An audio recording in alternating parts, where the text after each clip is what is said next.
What is up, crew? And welcome back to another video, and welcome to episode 5.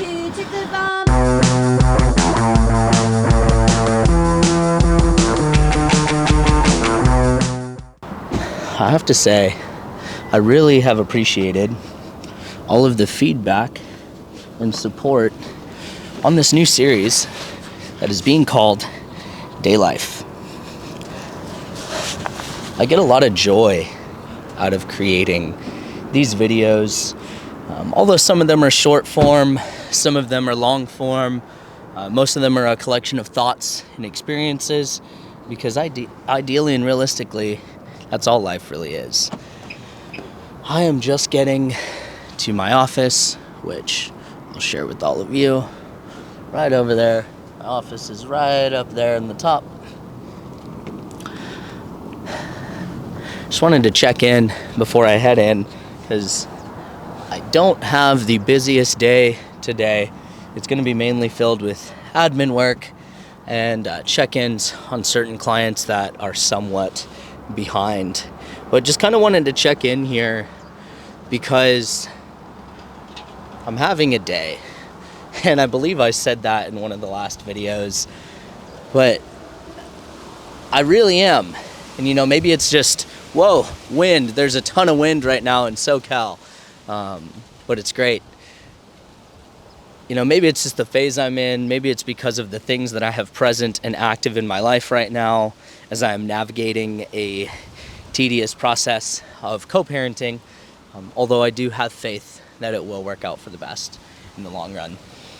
I find myself today overthinking and overanalyzing all of the things and mistakes I've made from my past.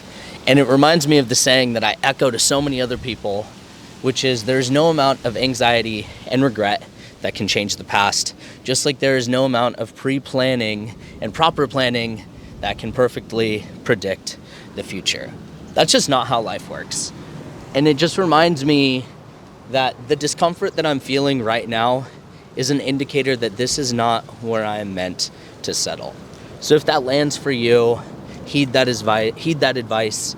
If you're feeling any sort of discomfort right now, I believe it's Brene Brown who says discomfort is the cost of admission to the meaningful lives we are all seeking.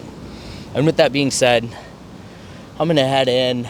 I'm going to get some journaling in. I'm going to grab some kombucha because we have a kombucha tap inside our office. I may check in with you guys throughout the day. I'll probably go catch sunset at the lake later today. Maybe do a little bit of journaling just to externally process my thoughts that I'm having internally. Thanks for checking in. I'll see you soon. Peace.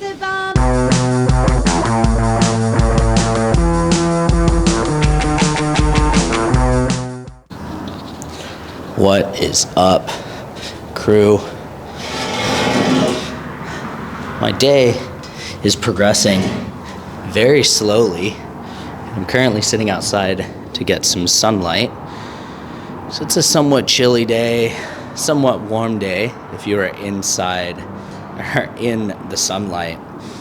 And man, in this moment, I'm processing a little bit of grief. I just got the news that one of the gentlemen that I had the pleasure of working with inside our program unfortunately lost his battle to addiction. Now, this hurts my heart, and it really hits home. The number of friends that I have had struggle with things like addiction and mental illness is quite a long list. And it's unfortunate when someone feels that that is their only way out. Because when it comes to grief and the grieving process, it's exactly that, a process.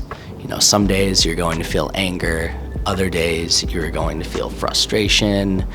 Some days you may feel a level of acceptance, and then others you may barter with yourself and try and rationalize that what's actually happening is not happening. And in my experience, when I've dealt with processing grief, instead of asking myself, why is this happening to me? Why me? I use what's called the right of reprisal. And instead of asking, why is this happening to me? I ask myself, what is this teaching me? What am I learning? What am I meant to gain from this experience? Because this life is all an experience, ultimately. That is my firm belief, that we were meant to experience this life and live our life so well that at the end of our days, death will tremble to take us. And man, the grieving process, it'll teach you a lot about yourself and will also teach you a lot about others. So if you're a man or a woman and you are struggling with addiction, you're struggling with mental illness, and you just are stuck in the pitfall of depression and those deep, dark thoughts, I hear you. You know, I understand what it feels like to need the strength of Hercules to get out of bed. And those days when circumstances serve as blockades and your time feels out of reach, those are the days that you get to give yourself just a little bit more grace and understand that how you're feeling right now, that discomfort you're feeling, is an indicator that this is not where you're meant to settle. So if you're someone who's going through a difficult time and your time feels out of reach, just keep going.